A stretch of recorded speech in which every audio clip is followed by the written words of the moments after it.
Arestado ang isang lalaki sa Caloocan dahil sa pangmumulestya umano sa kanyang babaeng anak sa Cebu na nooy 15 anyos pa lang. Balita hatid ni Jomar Apresto. May kaso ka sa Regional Trial Court ng Branch 62, Ostrov City sa sexual assault. At samantala, kasama ka muna sa amin yan.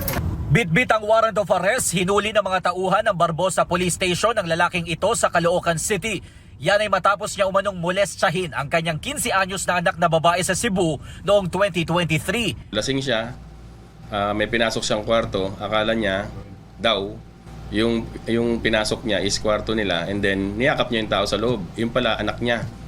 So yung anak niya nagsumbong sa lola. Yung lola naman nagsumbong sa asawa mismo ng suspect. So yung asawa nag-file ng kaso.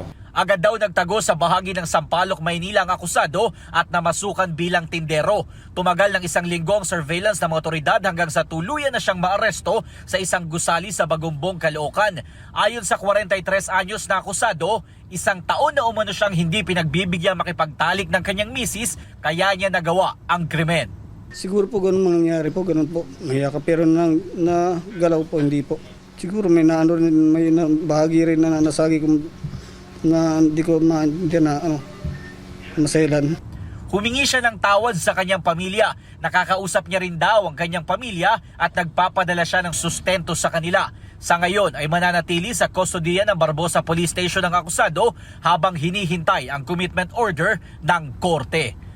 Jomer Apresto nagbabalita para sa GMA Integrated News.